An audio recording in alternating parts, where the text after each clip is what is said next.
So imagine waking up and before your feet even hit the floor, your entire day has just been, well, fundamentally re-engineered for you. Right, totally behind the scenes. Exactly. Like, let's say while you were sleeping, a severe storm system rolled in, and your morning flight gets canceled.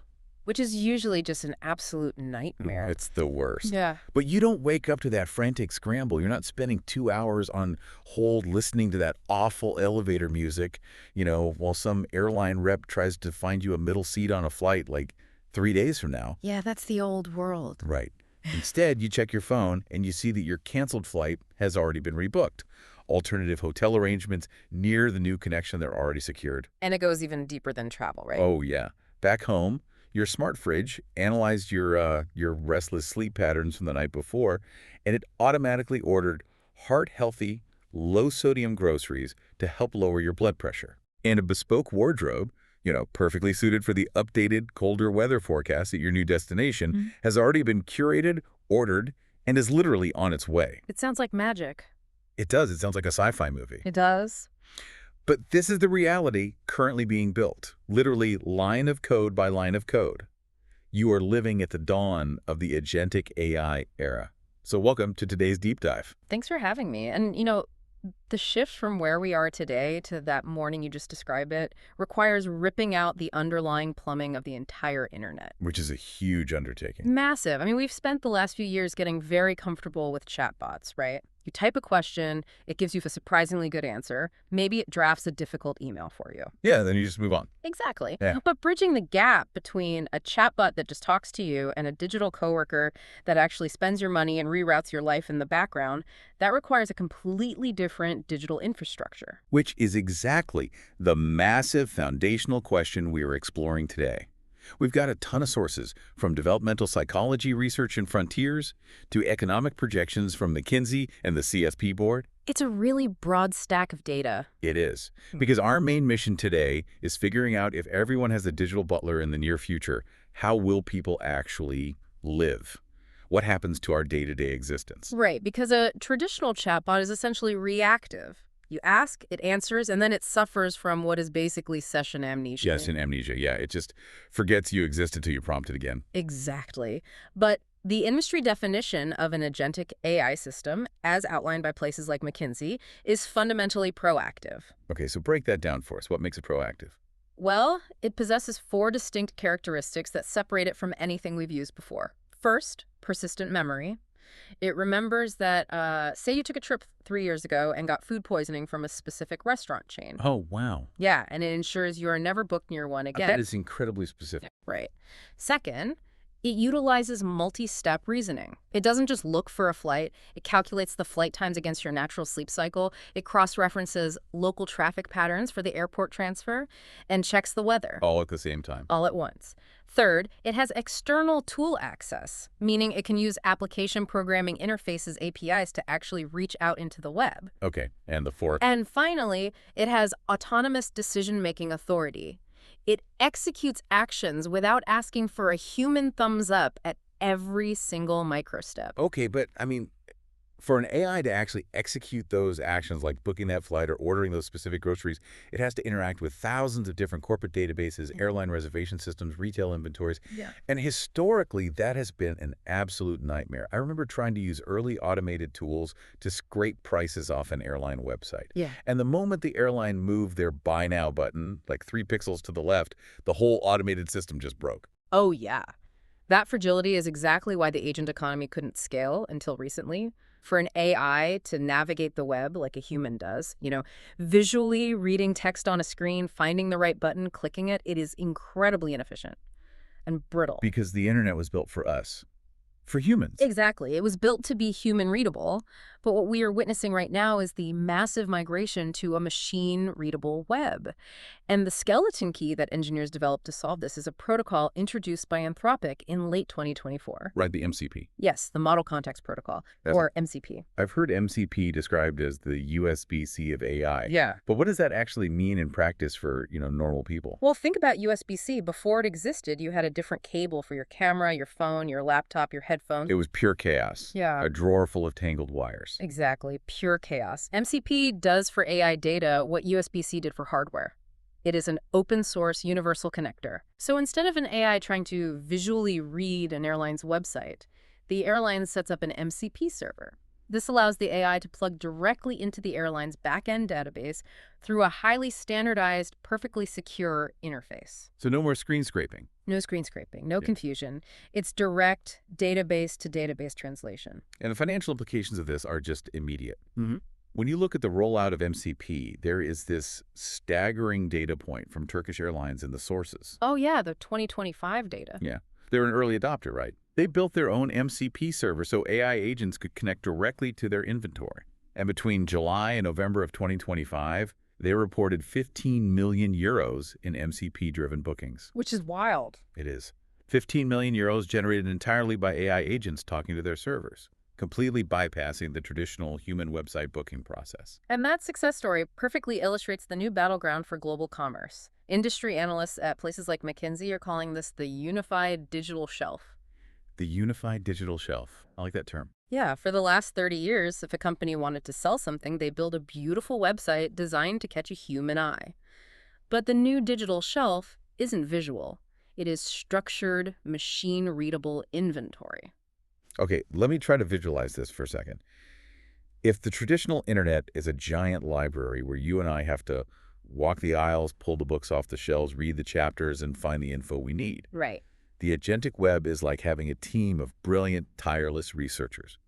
They run into the library, read all the books instantly, synthesize the information, and then actually apply it to solve our problem. That's a great analogy. But if a company hasn't digitized their inventory into this machine-readable format into MCP, they aren't even in the library anymore. They completely cease to exist in the agentic economy. Wow. If a hotel's room availability or even a consultant's open hours are locked inside a human-facing website, a black box that an AI can't seamlessly parse, the AI simply won't present that option to the consumer. It'll just take the path of least resistance. Exactly. It'll go to the competitor whose data is structured. So companies have to restructure their data to be AI-friendly. But here is the massive roadblock I keep hitting mentally when reading through this. What's that?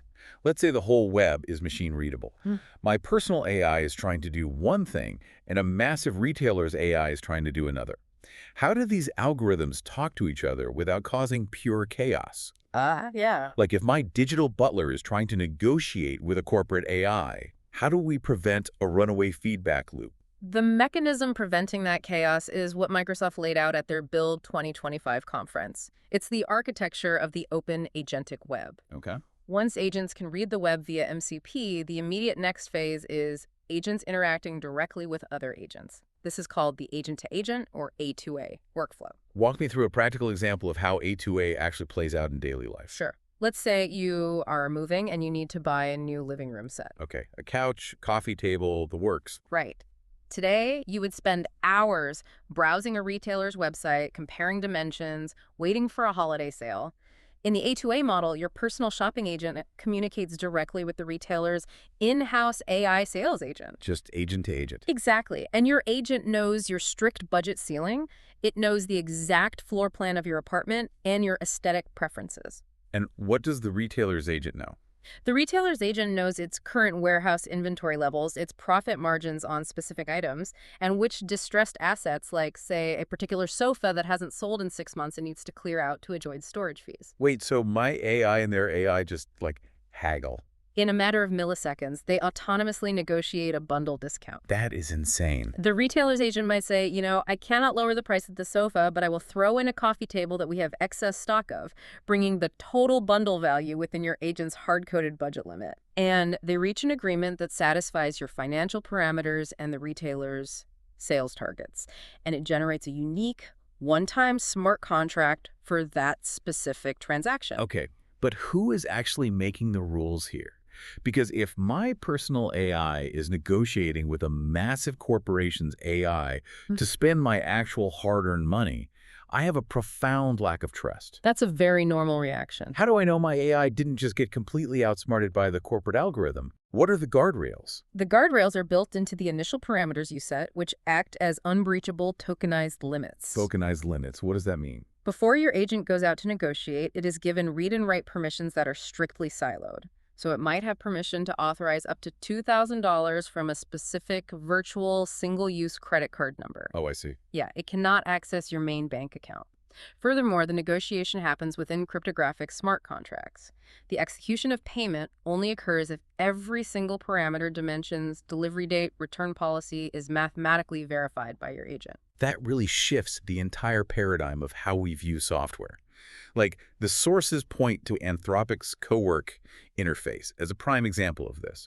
We are moving away from software as a tool and towards software as a digital coworker. Yes, Cowork is a great example. It operates locally on your machine. Right. And it can move your mouse, read your screen, execute multi-step workflows across your local applications. It's not just a chat window anymore. It's an entity acting on your desktop. And that initiates a really profound psychological shift. How so? When the AI runs quietly in the background, handling the logistical heavy lifting, managing your calendar, executing A2A negotiations, you are no longer an operator of technology. You become a manager of a digital workforce. Mhm. You delegate. But delegating requires trust. Yeah. And the idea of giving an autonomous agent access to my credit card and my daily schedule brings us to really the central friction point of this entire technological evolution. The trust gap. Exactly. We could talk about smart contracts and tokenized limits all day long, but human psychology just doesn't change that fast. To see how this trust issue is actually playing out in real life, we have to look at the ultimate stress test for these systems. The travel industry. Travel. Because travel is uniquely positioned to test agentic AI, right? Because of the density of its variables. Oh, absolutely. You have high financial stakes, non-refundable deposits, weather dependencies, cross-border logistics, and immense emotional weight. Yeah, people get very stressed about their vacations. If an AI buys the wrong sofa, you just return it. If an AI books the wrong connecting flight and strands you in a foreign country without a visa, it's a massive catastrophe. Exactly. And the data reflects that fear perfectly. There was this massive survey conducted by Klook and Skift analyzing over 11,000 consumers. And they found what they call an 89-point trust gap. That gap is fascinating. It really is. They found that 91% of digital native travelers are actively using AI to plan itineraries, discover destinations, research complex travel options. But only 2% of those travelers are willing to grant the AI full autonomy to execute the booking and actually bill their credit card without a final human review. 91% using it to brainstorm, 2% letting it pull the trigger. That is a massive drop-off. It is the defining challenge for the travel industry right now. It highlights that consumers love the synthesis and the speed of AI. But the moment real money is on the line, the black box nature of the technology just terrifies them. They need to see the work. So how do you cross that chasm? I mean, if companies know the ultimate goal is full automation, but consumers are terrified, what is the strategy? The strategy is establishing a track record of hyper-competence in low-stakes environments before ever asking for the credit card. Okay, give me an example. It's about building trust through passive structural optimization. We see this deeply analyzed in workflows like Blue Bash. The goal isn't to immediately take over the purchasing power. It's to demonstrate that the AI understands the user better than they understand themselves. The Blue Bash workflow is fascinating because it operates on hyper-personalization at just an incredible scale. Like, if the AI looks at your past travel history and your calendar data, it might notice a pattern you haven't even articulated to yourself. Right. It sees that you always spend an afternoon at modern art museums when you visit a new city. And it notices that your biometric data shows severe fatigue whenever you take a red-eye flight. So it learns from that. Exactly. Moving forward, the AI automatically filters out overnight flights and prioritizes hotels within walking distance of art districts. You never filled out a survey. The AI just observed, learned, and adapted the environment to you.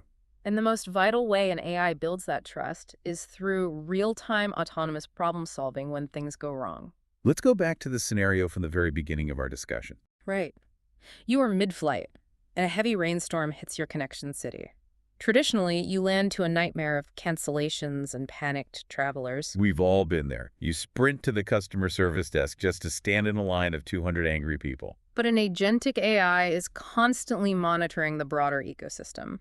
It is cross-referencing FAA weather databases, airline API feeds, and hotel inventory in real time. While you're still in the air. Exactly. The very millisecond the cancellation is triggered in the airline's backend, Your AI acts. It knows your preferences, it knows your tokenized budget limits, and it executes. It secures the last available seat on the next morning's flight. It books a highly rated hotel near the airport and sends a single consolidated push notification to your phone. So you turn off airplane mode when you land, and instead of a problem, you just receive a solution. Exactly. It's like having, Olivia Pope as a high-end corporate fixer in your pocket.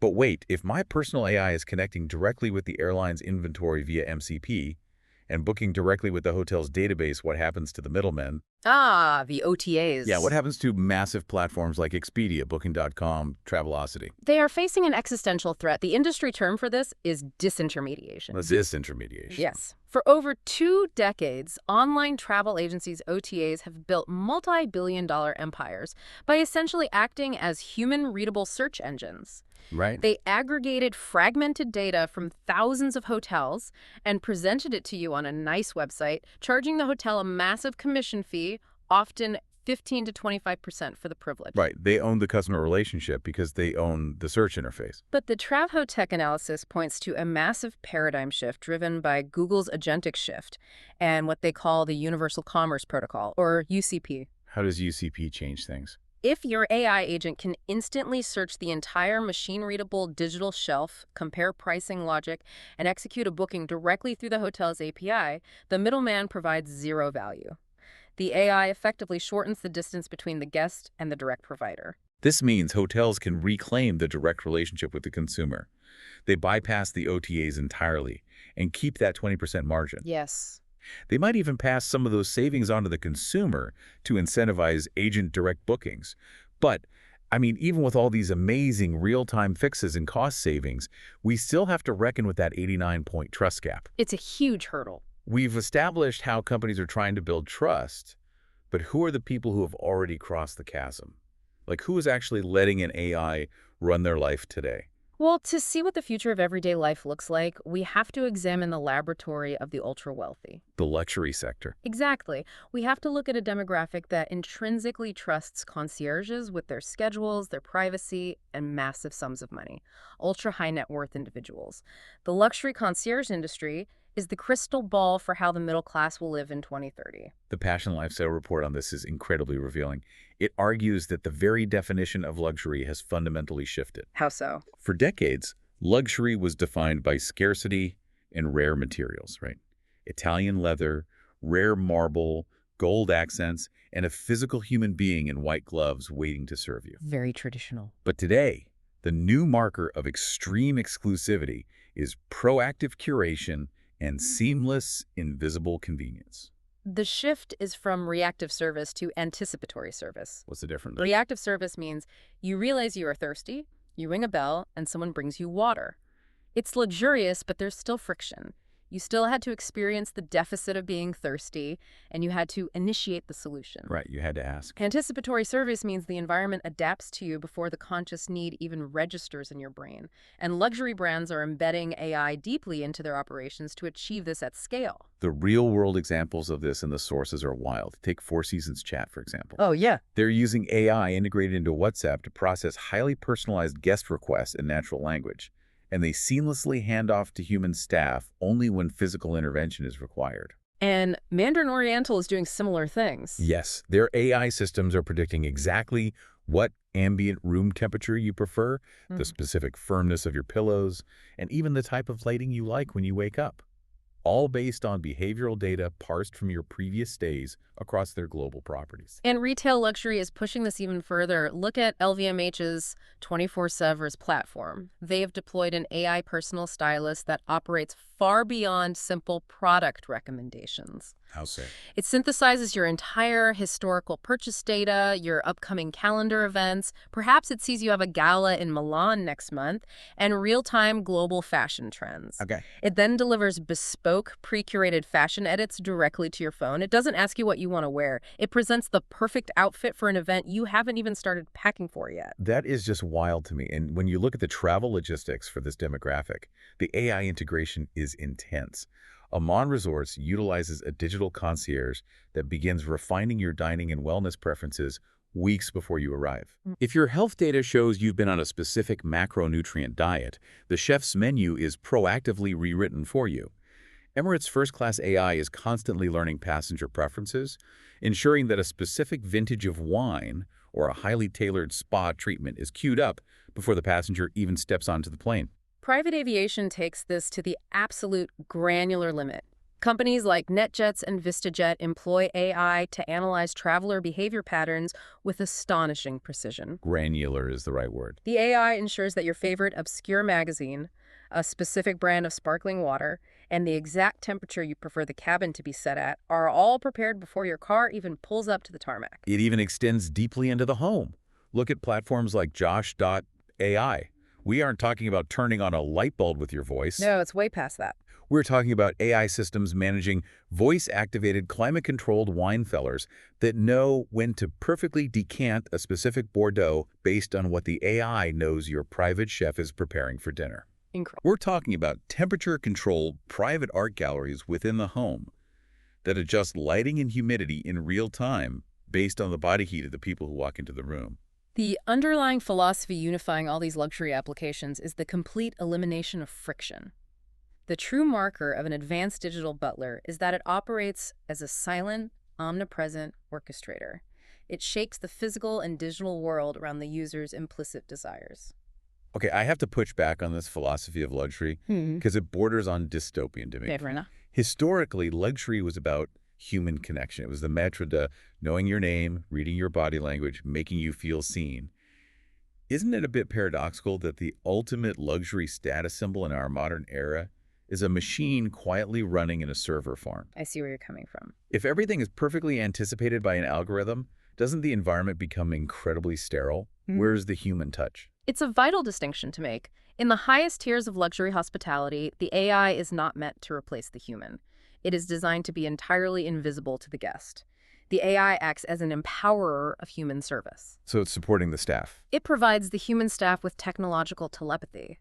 Because the AI handles the exhausting logistical coordination, remembering the pillow preferences, analyzing the dietary restrictions, tracking the flight delays, the human staff is freed up to focus entirely on authentic, unscripted moments of eye contact and emotional connection.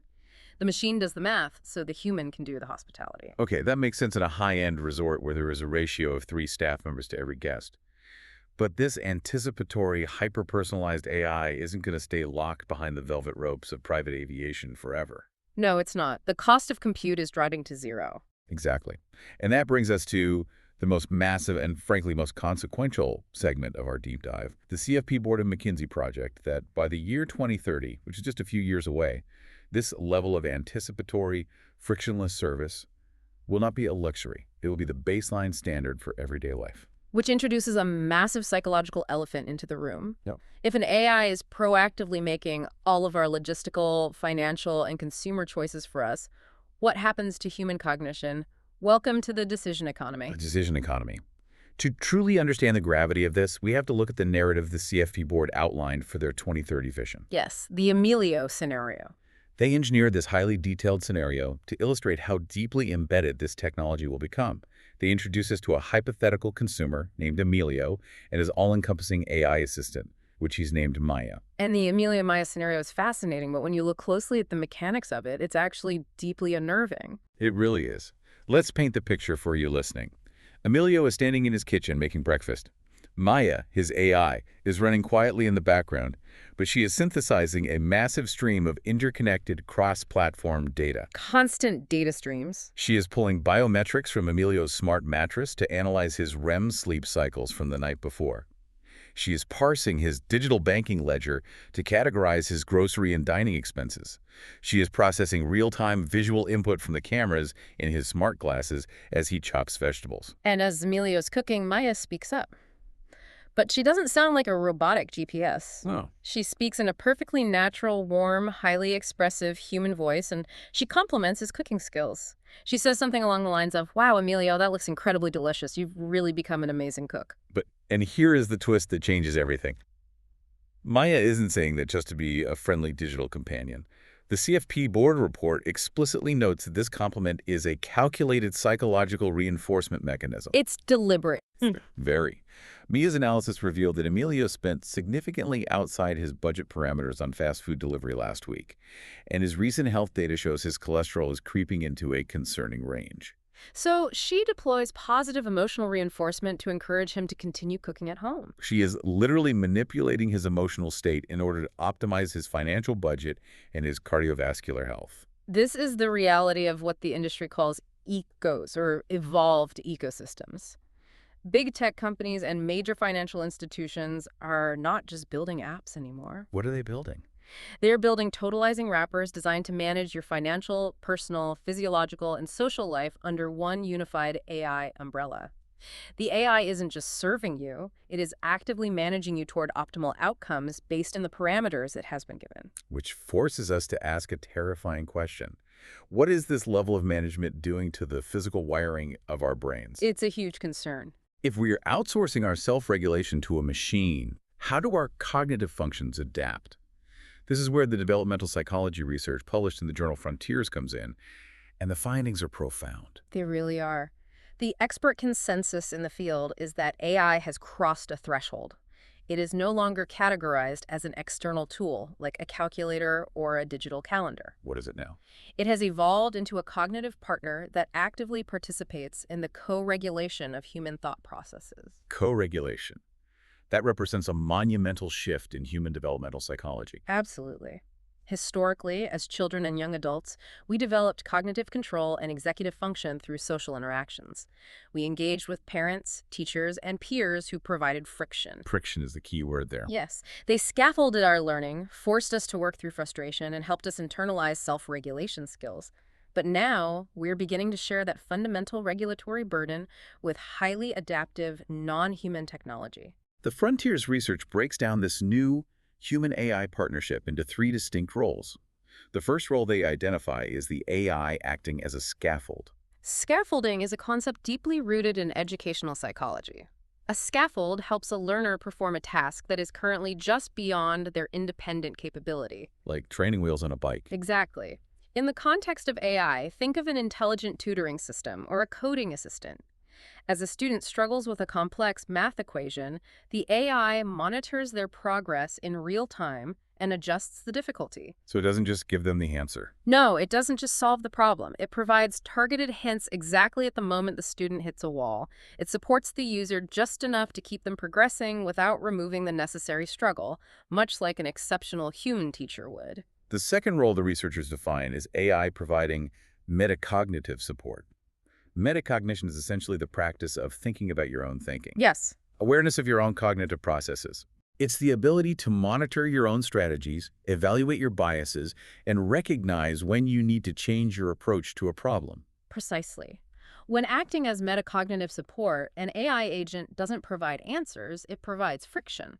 It prompts the user to reflect. Give me an example of that. If a user is writing an analytical report, the AI might highlight a paragraph and ask, "Are you sure this conclusion is supported by the data you cited in Section 2? Have you considered this alternative perspective?" Oh, interesting. By forcing the user to pause, justify their reasoning, and defend their logic, the AI theoretically strengthens the user's critical thinking capabilities. Those first two roles sound incredibly beneficial, honestly. Yeah. But the third role is where the developmental alarm bells start ringing at full volume.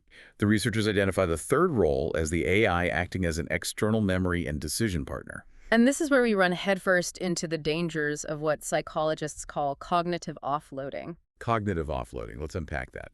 It's the physical and mental act of reducing the cognitive demands on yourself by transferring them to an external system. Right.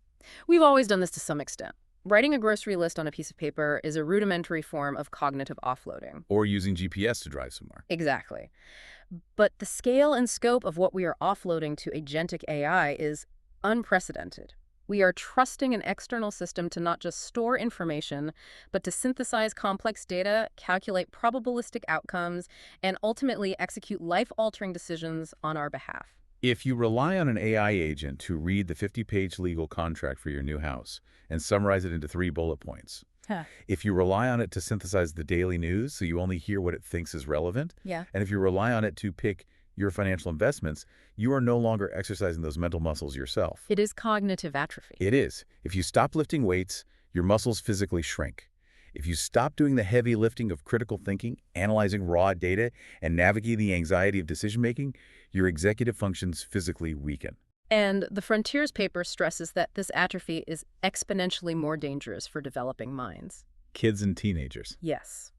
During middle childhood and adolescence, the human brain is highly plastic. It is actively forming and pruning the vital neural pathways responsible for self-regulation, delayed gratification, and executive function. So if a teenager grows up with a digital butler, If they never have to struggle to synthesize a complex historical event because the AI feeds them a perfectly digestible summary, they may never develop the neurological capacity to parse complex information on their own.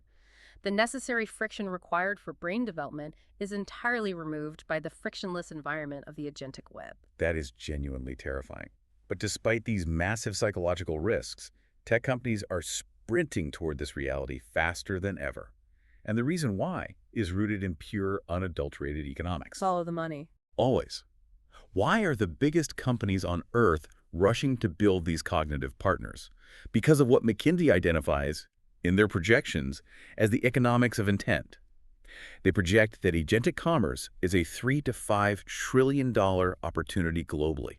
Let me repeat that. Trillion. It's a staggering number. And the reason that number is so astronomically high is because AI agents allow companies to capture consumer intent upstream. Upstream intent is the holy grail of global commerce. To understand why it's worth trillions, look at how the internet works today. Okay. The entire digital economy is built on a discovery funnel. If you are moving to a new city, you have to initiate the process. You go to a search engine and type best moving companies. You click on links that have been heavily SEO optimized. You go to a furniture retailer's website and search for affordable modern sofa. Right. You are manually signaling your intent to the market at every step, and advertisers bid billions of dollars to put their links in front of your eyes at the exact moment you search. But an agentic AI entirely bypasses that traditional SEO discovery funnel. If your digital butler has access to your calendar, your emails, and your bank account, it sees the calendar invite for moving day next month. It instantly knows your intent weeks before you have even formulated a search query in your own mind. Exactly. The AI proactively springs into action. It cross-references the floor plan of your new apartment, which it autonomously pulled from the lease agreement in your email with your current bank balance. It's just doing all the homework. It curates a 3D rendered list of perfectly sized furniture that fits your exact aesthetic preferences, negotiates the bundle discount we talked about earlier, and curates a list of highly rated, affordable moving companies. It presents the entire optimized package to you, ready to be executed with a single biometric click. This means the AI becomes the ultimate, unavoidable gatekeeper of global commerce. If a brand wants to sell a sofa or a hotel room or a flight, they don't market to you anymore. No. They don't buy billboard space or Instagram ads targeting your demographic. They have to market to your AI. They have to structure their metadata perfectly so your agent chooses them over the competitor. Which perfectly encapsulates the ultimate macro-level shift we are facing as a species. We are rapidly transitioning from a world where humans make decisions to a world where humans merely oversee decisions that have already been formulated, negotiated, and optimized by machines. We just become the improvers. Yes. In this new reality, the most critical survival skill a human being can possess is what researchers studying human-AI interaction call appropriate reliance. Appropriate reliance, knowing exactly when to trust the digital butler to handle the logistics, and knowing exactly when to grab the steering wheel, override the algorithm, and inject human friction back into the process. It is a delicate, continuous balancing act. If you over-rely on the AI, you succumb to cognitive offloading. You lose your autonomy, your critical thinking skills atrophy, and you become a passive passenger in your own life. But on the flip side, Conversely, if you under-rely on the AI out of stubbornness, pride, or fear of the black box, you become hopelessly inefficient. You will spend hours manually booking flights and reading contracts while your peers use that time for deep, creative, strategic thinking. you will just be left behind in the agentic economy. Exactly. Finding that exact balance of appropriate reliance is the defining challenge of the next decade. This brings us to the philosophical core of this entire deep dive. Let's look at the totality of what we've discussed today. If my digital butler is curating my daily newsfeed so I only see what its algorithm determines is relevant to me, Right. if it's managing my diet by quietly restricting my grocery orders based on my smartwatch data, if it's booking my vacations based on historical patterns, if it's negotiating my purchases through A2A smart contracts. It's a lot when you list it all out. It is. And, like Maya and Emilio, if it is literally manipulating my emotional state with calculated compliments to save me money, am I actually living my own life? Or am I just the middle management supervisor of my own existence, approving purchase orders generated by a machine? It is the most profound question of the agentic era. By outsourcing the logistical friction of life, we are gaining unprecedented convenience and efficiency. But we have to ask ourselves if, in the process of outsourcing that friction, we are inadvertently outsourcing the very experience of living. It is a lot to process. Hmm. To synthesize the massive journey we've been on today, we started in the technical plumbing, looking at how protocols like MCP are ripping out the human-readable internet and replacing it with a machine-readable digital shelf, allowing AIs to actually execute actions. We covered a lot of ground. We really did. We looked at the travel industry's 89-point trust gap and how AI is earning that trust through real-time problem solving. We traveled to the high-end laboratories of luxury concierges, where anticipatory, frictionless service is completely redefining exclusivity. The crystal ball for 2030. Exactly. And finally, we dove deep into the profound psychological shift of the decision economy, where AI has become our cognitive partner, capturing trillions of dollars of upstream intent while fundamentally altering how our brains process choices, executive function, and autonomy. The technological architecture, the MCPs, the APIs, the local agentic models is already largely deployed. The economic incentives, driven by that $3 to $5 trillion intent economy, are undeniably massive and irreversible. So what's left? The only remaining variable in this equation is us. It is how we as individuals and as a society choose to adapt our minds and our habits to this new reality of shared cognitive regulation. Which leaves us with a final lingering thought for you to ponder long after you finish listening to this deep dive. If our digital butlers perfectly optimize our schedules to eliminate wait times, if they perfectly optimize our budgets to maximize savings, and if they perfectly optimize our tastes to ensure we are never disappointed, what happens to human serendipity? That's a great question. If the AI ensures we never take a wrong turn in a new city, never accidentally book that quirky, terribly inefficient, but unforgettable off-the-beaten-path hotel, or never act on pure impulse to buy that beautiful, entirely impractical item, do we lose the beautiful chaos of being human? We just might. If our lives are perfectly optimized, do they lose their texture? Thank you so much for joining us on this deep dive. Keep questioning, keep seeking out a little bit of friction, and keep exploring.